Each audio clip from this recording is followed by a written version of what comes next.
company's plans to help combat automobile cyber attacks, Volvo's plans for clean trucks, and car sounds to win over younger buyers. Good morning, I'm Kristen Strakalaitis. Welcome to First Shift.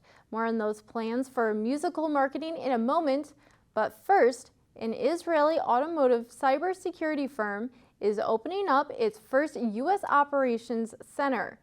Upstream Security says it's gearing up for an expected rise in auto cyber threats worldwide. It calls the center the automotive equivalent of an air traffic control tower. Employees will monitor millions of vehicles for cyber threats. The company's Vehicle Security Operations Center will be located in Ann Arbor, Michigan. There are also plans to open sites in Europe and Japan. Volvo is trying to make its mark in autonomous trucking. The company has a decarbonization plan in place. The goal is to be a completely zero-emission truck group by 2040. Scott Newell has more. According to the EPA, medium and heavy-duty trucks are responsible for around a quarter of greenhouse gas emissions related to transportation. More and more manufacturers are committed to reducing their carbon footprint, and one of those is Volvo Trucks. For us, the future is very clear. We're going to completely decarbonize our offering.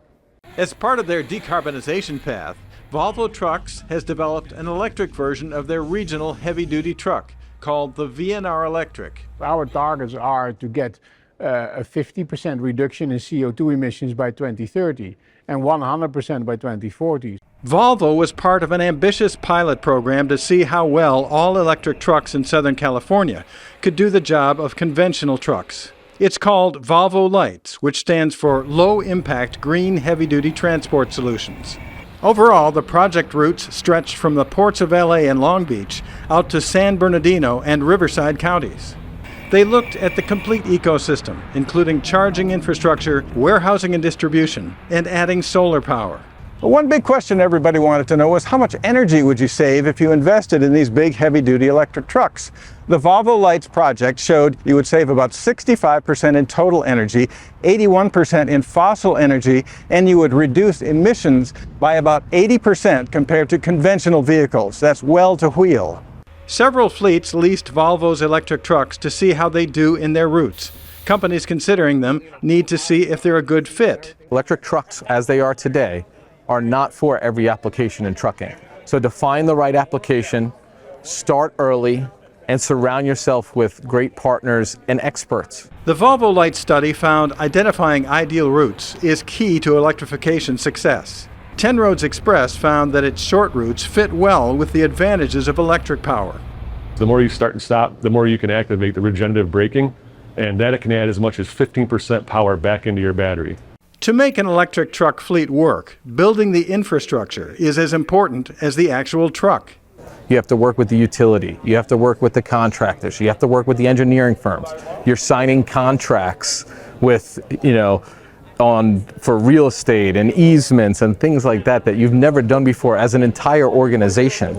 QCD Los Angeles is looking to add 30 trucks next year. One of the biggest challenges is getting the supporting equipment lined up.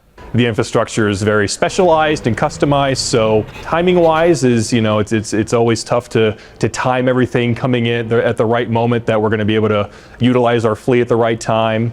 The electric trucks are quieter in the neighborhoods they visit, and the truck drivers who have tried them see advantages for them too. A lot of it is just the vibrations from the diesel truck that you kind of go throughout the day. You wouldn't think it would bother you so much, and the electric truck, when you get out at the end of the day, you're still fresh. Now you could hear, with diesel you hear that vibration. Now I could maybe crack the window, I could hear more. So I could hear if I do have a flat. Cost is a big barrier now, but that will go down as more electrics hit the roads. People ask, well, when do we have parity in total cost of ownership between diesel and electric trucks? We don't know yet, but I mean anywhere between, say, early and late, early second part of the decade. It promises to be an electrifying change. In Ontario, California, I'm Scott Newell, Automotive News. The company has an initial deal to begin hauling freight for DHL in Texas with its autonomous truck prototype. More news about Volvo now. and the company's plans to attract younger buyers with a techno track, specifically for its XC60 crossover, which has the oldest customer base of any Volvo model, 55 years old.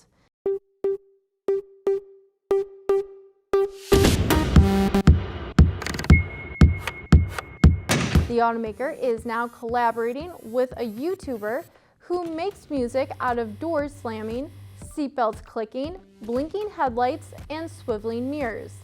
The noises are set to techno music.